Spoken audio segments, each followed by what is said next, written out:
फिर हमने आना है साइनोसिस पे। साइनोसिस क्यों चेक कर रहे हैं? क्योंकि हार्ट अगर आपके पास ब्लड सही ना पंप नहीं ना कर रहा होगा बॉडी में, तो साइनोसिस डेवलप होगा, ऑक्सीजनेशन सही नहीं होगी, तो ब्लूइशनेस आएगी। तो यहाँ पे मोस्टली सेंट्रल साइनोसिस मिलता है, तो उसके लिए आपको मुंह के अंदर देखना पड़ेगा, आपको जुबान देखनी पड़ेगी, लिप्स देखने पड़ेंगे, ये पर्पलिश तो नहीं है, ईयर लोब्स देखने पड़ेंगे। तो ये चीजें सेंट्रल साइनोसिस, उसके लिए आप लाइट मार के अपनी खोलो, जबान बाहर निकालो।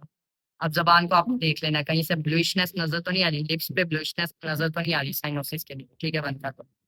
ये चीजें आपने रेलेवेंट में कर लेनी है, इसके अलावा भी बहुत सारी होती है, वो मैं आपको अलग से बता दूँ। अच्छा, एक और चीज मोस्ट इंपॉर्टेंट जो अक्सर मिस कर देते हैं, चूंकि यहाँ पे हार्ट यहाँ पे होता है ना, तो लोगों का ध्यान यही होता है। एक और चीज होती है पीडल एडीमा। पीडल एडीमा भी चेक करना होता है।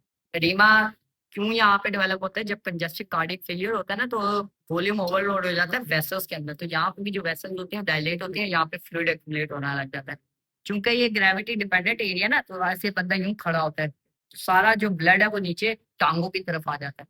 इस वजह से यहाँ पे एडीमा हार्ट के केस में भी मोस्ट इम्पोर्टेंट देखना पड़ता है। एडीमा कैसे चेक करेंगे? इसके भी ग्रेडिंग है, स्टेप बाय स्टेप होती है। मैं पहले बताता हूँ कि आपने लोअर कैसे चेक करना है। ये जो हमारा मीडियम एलिनस है ना, इसके इनर साइड पे भी चेक करते हैं, ठीक है। मोस्टली शीन पे भी ज्यादा होगा तो शीन पे भी मिल जाता है। तो ये दो जगहें होती हैं जहाँ पे चेक करना होता है। जैसे यहाँ पे भी आपने इस पे और इस पे आपने चेक करना है, फिर चेक करना है pitting edema, non pitting edema, उसके कोजेज अलग अलग होंगे। ये चीजें आपने नोट की। फिर अगर यहाँ से बढ़ जाए ना, एडीमा ज्यादा बढ़ जाए, तो फिर वो ऊपर आता है, फिर शीन की तरफ भी आता है, शीन से ऊपर जाता है, फिर ऊपर जाता है तो फिर यहाँ पे हमें नी की तरफ भी नजर आता है।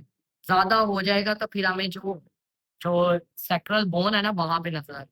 ठीक है, सेक्टर बोन पे आपने देखने के लिए क्या करना है, ऊपर ऐसे बैठ जाओ। हाँ, बैठ बैठ जाओ। आप सेक्टर बोन के लिए क्या करना है, पेशेंट को बैठा देना है, कमर बिल्कुल ऐसे सीधी करो, सीधी सीधी करो, अंदर करो कमर।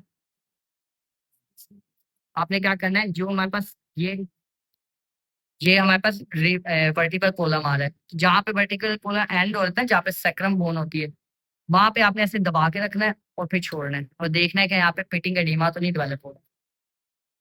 तो ये आपने देखना है एडीमा कौन सी टाइप का हो रहा है और कहाँ किस लेवल तक है, तो ये इसकी ग्रेडिंग होती है। तो इसका करने के बाद आपने ये रेलेवेंट ओवरऑल थोड़ा सा मैंने क्लिनिकल ओवरव्यू दे दिया आपको जो जो करना।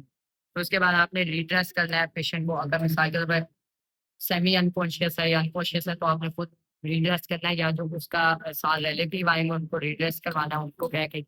और जब रिड्रेस करवाएंगे, साथ ही आपने ग्रेडिंग को एंड करना है विद थैंक यू, जो कि मोस्ट इंपॉर्टेंट है, आपको लाजमी करना है, सिर्फ एग्जामिनेशन के लिए नहीं, नॉर्मल टाइम में भी जब आप एग्जामिनेशन कर रहे होंगे तो आपने पेशेंट को हमेशा थैंक यू कहना है, क्योंकि उसने आपको टाइम दिया है, आपको इजाजत दी है, तो आपको इसका थैंक यू करना है, भले आप इलाज कर रहे हो। थैंक यू सर, आपका बहुत शुक्रिया।